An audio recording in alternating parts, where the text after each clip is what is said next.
ಒಂದು ಪ್ಲೇಸ್ ಇದೆ. ಆ ಪ್ಲೇಸ್ಗೆ ಗೌರ್ಮೆಂಟ್ ಕೂಡ ಸ್ಪಷ್ಟವಾಗಿ ಹೇಳುತ್ತೆ, ಸಂಜೆ ಆದಮೇಲೆ ಆ ಜಾಗಕ್ಕೆ ನೀವು ಹೋಗಬೇಡಿ ಅಂತ.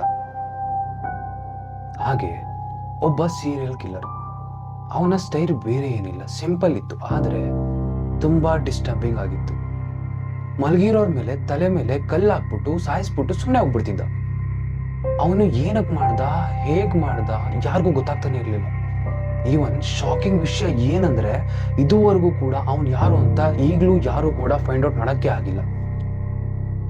ಮತ್ತೆ ಇನ್ನೊಂದು, ಒಂದು ಹಾಂಟೆಡ್ ರೂಮ್. ಆ ರೂಮಲ್ಲಿ ಸ್ಟೇ ಮಾಡಿ ಬಂದವರು ಏನ್ ಹೇಳ್ತಾರೆ ಅಂದ್ರೆ, ನಾವುಗಳು ಮಾತ್ರ ಅಲ್ಲಿ ನಾವಿರ್ಲಿಲ್ಲ, ನಮ್ಮ ಜೊತೆ ಬೇರೆ ಏನೋ ಇತ್ತು ಅಂತ ಹೇಳಿ ಅವ್ರಿಗೆ ಫೀಲ್ ಆಯ್ತು ಅಂತ ಹೇಳಿ ಎಕ್ಸ್ಪ್ಲೇನ್ ಮಾಡಿದ್ದಾರೆ. ಇದು ಯಾವುದೇ ಸ್ಟೋರಿಗಳಲ್ಲ, ನಿಜವಾಗ್ಲೂ ನಡೆದಿರುವಂತಹ ಘಟನೆಗಳು. ಅದರಲ್ಲೂ ಈ 3 stories the most disturbing truth ಆಗಿರುತ್ತೆ. ಆಮೇಲೆ ನೀವು ನಿಮಗೆ ಕ್ವಶನ್ ಕೇಳಬೇಕಾಗುತ್ತೆ, ನಾವು ಒಬ್ಬರೇ ನಮ್ಮ ರೂಮ್ಗಳಲ್ಲಿ ಇದ್ದಾಗ ನಾವು ಸೇಫ್ ಆಗಿದ್ದೀವ ಅಂತ. ಸೊ ಜಾಸ್ತಿ ಟೈಮ್ ವೇಸ್ಟ್ ಮಾಡಕ್ ಹೋಗೋದು ಬೇಡ. ಸೊ ಕತೆ ಒಳಗಡೆ, ಕತೆ ಅಲ್ಲ, ರಿಯಾಲಿಟಿಲಿ ಆಗಿರುವಂತಹ ಕತೆ ಒಳಗಡೆ ಹೋಗೋಣ ಬನ್ನಿ. ಭಾರತದಲ್ಲಿ ಒಂದು ಪ್ಲೇಸ್ ಇದೆ, ಭಾಂಗ್ರಾ ಫೋರ್ಟ್. ಅದು ರಾಜಸ್ಥಾನಲ್ಲಿದೆ. ಆ ಫೋರ್ಟ್ ತುಂಬಾ ಪ್ರಸಿದ್ಧವಾಗಿದೆ. ಏನಕ್ಕೆ ಅಂದ್ರೆ, ದಿ ಮೋಸ್ಟ್ ಹಾಂಟೆಡ್ ಪ್ಲೇಸ್ ಆಗಿ ಅದು ಒಂದು ಹೆಸರು ತಗೊಂಡಿದೆ. ಅಲ್ಲಿ ಒಂದು ಬೋರ್ಡ್ ಇದೆ. ಆರ್ಕಿಯಾಲಜಿಕ್ಸ್ ಸರ್ವೆ ಪ್ರಕಾರ ಆ ಬೋರ್ಡ್ ಮೇಲೆ ಏನ್ ಬರೆದಿದ್ದಾರೆ ಅಂದ್ರೆ, ಆಫ್ಟರ್ ದಿಸ್ ಸನ್ಸೆಟ್ ಇಲ್ಲಿ ಯಾರೊಬ್ರು ಕೂಡ ಈ ಫೋರ್ಟ್ ಒಳಗಡೆ ಸಂಜೆ ಆದಮೇಲೆ ಎಂಟರ್ ಮಾಡೋ ಹಾಗಿಲ್ಲ ಅಂತ. ಸೊ ಗೌರ್ಮೆಂಟೇ ಈ ಥರ ವಾರ್ನಿಂಗ್ ಕೊಡ್ತಿದೆ ಅಂದರೆ ಅಲ್ಲಿ ಏನಿರಬಹುದು? ಹೊರಗಡೆಯಿಂದ ಬರೋರಿಗೆ ಈ ವಾರ್ನಿಂಗ್ ಎಲ್ಲ ಏನಕ್ಕೆ ಕೊಡ್ತಾರಪ್ಪ ಅಂತ ಹೇಳಿ ಒಂದು ದೊಡ್ಡ ಕ್ವಶನ್ ಆಗಿ ಇರ್ಬೋದು. ಆದರೆ ಅಲ್ಲಿರುವಂಥ ಲೋಕಲ್ಸ್ಗೆ ಆ್ಯಕ್ಚುಯಲ್ ರೀಸನ್ ಗೊತ್ತು, ಆ ಬೋರ್ಡ್ ಇದಕ್ಕೆ ಹಾಕಿದ್ದಾರೆ ಅಂತ. ಒಂದು ಕತೆ ಪ್ರಕಾರ, ಒಂದು ಕಾಲದಲ್ಲಿ ಒಬ್ಬ ತಾಂತ್ರಿಕಿದ್ದ. ಅವನು ಅಲ್ಲಿ ಒಬ್ಬ ಪ್ರಿನ್ಸೆಸ್ ಮೇಲೆ ಬ್ಲ್ಯಾಕ್ ಮ್ಯಾಜಿಕ್ ಮಾಡೋಕ್ಕೆ ಪ್ರಯತ್ನ ಮಾಡಿದ್ದ. ಆದರೆ ಅವನ ಪ್ಲ್ಯಾನ್ ಫೇಲ್ ಆಯಿತು. ಅವನ ಪ್ಲ್ಯಾನ್ ಫೇಲ್ ಆಗಿದ್ದ ಕಾರಣ ಅವನು ಕೂಡ ಅಲ್ಲಿ ಸಾಯ್ಬೇಕಾಗಿ ಬಂತು. ಸೊ ಸಾಯೋದಕ್ಕೆ ಮುಂಚೆ ಅವನು ಒಂದು ಶಾಪ ಕೊಟ್ಟ, ಈ ಜಾಗ ಯಾವತ್ತೂ ಶಾಂತಿಯಾಗಿರುವುದಿಲ್ಲ ಅಂತ. ಆದರೆ ನಂತರ ಅಲ್ಲಿ ಎಲ್ಲವೂ ಬದಲಾಗಿತ್ತು. ಇವತ್ತಿಗೂ ಜನರು ಹೇಳೋದು ಏನು ಗೊತ್ತಾ, ರಾತ್ರಿ ಅಲ್ಲಿ ಸುತ್ತಮುತ್ತ ಹೋಗಿದ್ರೆ ಯಾರೋ ನಡೆದುಕೊಂಡು ಹೋಗೋ ಸೌಂಡ್ ಕೇಳಿಸುತ್ತೆ.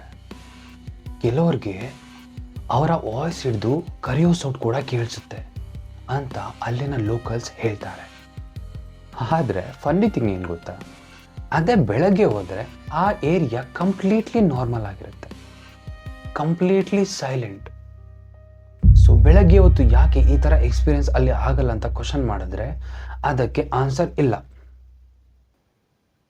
ಇದು ಒಂದು ಜಸ್ಟ್ ಸ್ಟೋರಿನಾ, ಅಥವಾ ಆ ಫೋರ್ಟಲ್ಲಿ ಏನಾದರೂ ಉಳ್ಕೊಂಡಿರಬಹುದಾ? Case number 2, the stone man case. 1980ರಲ್ಲಿ ಇಂಡಿಯಾದಲ್ಲಿ ಒಂದು ಘಟನೆ ಶುರುವಾಗಿತ್ತು. ಏನಂದ್ರೆ, ಒಬ್ಬ ವ್ಯಕ್ತಿ ರಾತ್ರಿ ಹೊತ್ತು ರೋಡ್ ಸೈಡಲ್ಲಿ ಮಲಗಿರುವಂತಹ ವ್ಯಕ್ತಿಗಳ ಮೇಲೆ ತಲೆ ಮೇಲೆ ಕಲ್ಲೆಸೆದು ಸಾಯಿಸಿ ಹೋಗ್ತಿದ್ದ. ಅವನು ಯಾರು ಅಂತಾನೆ ಗೊತ್ತಾಗ್ತಾ ಇರಲಿಲ್ಲ. ಈ ಕೇಸ್ ವಿಶೇಷವಾಗಿ ಮುಂಬೈ ಮತ್ತು ಕೋಲ್ಕತ್ತಾ ಕಡೆ ನಡೀತಿತ್ತು. ರಾತ್ರಿ ರಸ್ತೆ ಮೇಲೆ ಮಲಗಿದ್ದ ಜನರು ಬೆಳಗ್ಗೆ ಎದ್ದೇ ಇಲ್ಲ. ಏನಕ್ಕೆ ಗೊತ್ತಾ, ಯಾರೋ ಬಂದು ಅವರ ತಲೆ ಮೇಲೆ ದೊಡ್ಡ ಕಲ್ಲು ಹಾಕಿ ಕೊಂದು ಹೋಗ್ತಿದ್ರು. ಯಾವ ಸೌಂಡ್ ಇಲ್ಲ, ಯಾವ ವಿಟ್ನೆಸ್ ಕೂಡ ಇಲ್ಲ, ಯಾರಿಗೂ ಏನೂ ಗೊತ್ತಾಗ್ತಾ ಇರಲಿಲ್ಲ. ಪೊಲೀಸೇನೋ ಇನ್ವೆಸ್ಟಿಗೇಷನ್ ಮಾಡಿದ್ರು, ಆದರೆ ಪ್ಯಾಟರ್ನ್ ಮಾತ್ರ ರಿಪೀಟೆಡ್ ಆಗಿತ್ತು. ವಿಕ್ಟಿಮ್ಸ್ ಎಲ್ಲರೂ ಬಡವರೇ, ರಸ್ತೆ ಮೇಲೆ ಮಲಗಿದ್ದವರು ಎಲ್ಲರೂ ಬಡವರೇ. ಆದರೆ ಕೊಂದವರು ಯಾರು ಅಂತ ಹೇಳಿ ಇದುವರೆಗೂ ಕೂಡ ಗೊತ್ತಾಗಿಲ್ಲ. ಇವನು ರ್ಯಾಂಡಮ್ ಆಗಿ ಮಾಡ್ತಿದ್ನ ಅಥವಾ ಕಂಪ್ಲೀಟ್ಲಿ ಪ್ಲಾನ್ಡ್ ಆಗಿ ಮಾಡ್ತಿದ್ನ? ಇದುವರೆಗೂ ಯಾವುದೇ ಸಾಕ್ಷಿ ಆಧಾರಗಳು ಮತ್ತೆ ಆ ಕಿಲ್ಲರ್ ಸಿಕ್ಕಿಲ್ಲ. ಇದರಲ್ಲಿ ಬಿಗ್ಗೆಸ್ಟ್ ಫಿಯರ್ ಏನು ಗೊತ್ತಾ, ಅವನನ್ನ ಏನಾದರೂ ಹಿಡಿಯಲಾಗ್ಲಿಲ್ಲ ಅಂದ್ರೆ ಅವನು ಈ ಪ್ಯಾಟರ್ನಲ್ಲಿ ಮಾಡುವಂತಹ ಕೊಲೆಗಳು ನಿಲ್ಲಿಸಿದ್ದಾನೆ ಅಂತ ನಮಗೆ ಹೇಗೆ ಗೊತ್ತಾಗಬೇಕು? Case number 3, the haunted room. ಒಂದು ಹೋಟೆಲ್ ರೂಮ್ ನೋಡೋದಕ್ಕೆ ನಾರ್ಮಲ್ ಮತ್ತೆ ಕ್ಲೀನ್ ಆಗಿ ನೀಟಾಗಿತ್ತು. ಏನು ಸ್ಟ್ರೇಂಜ್ ಕಾಣಿಸ್ಲಿಲ್ಲ.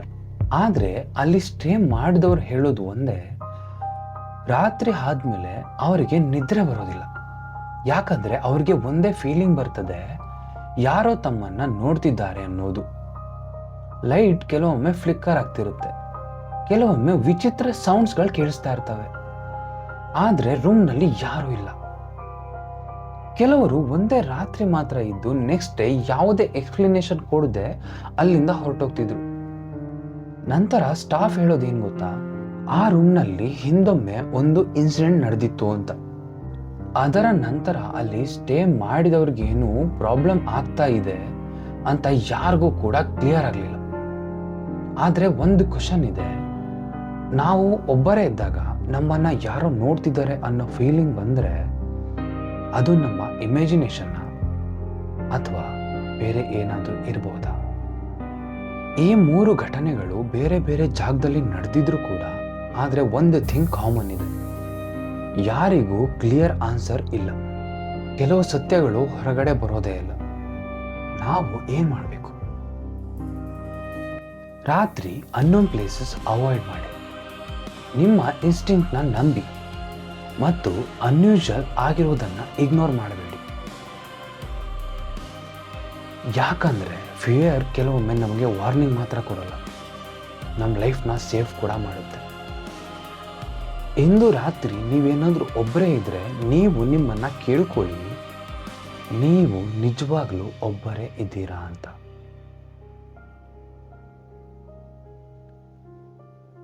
ನೆಕ್ಸ್ಟ್ ಬರೋ ವಿಡಿಯೋ ತುಂಬ ಹಾರರ್ ಆಗಿರುತ್ತೆ, ಹಾರಿಫೈಯಿಂಗ್ ಆಗಿರುತ್ತೆ.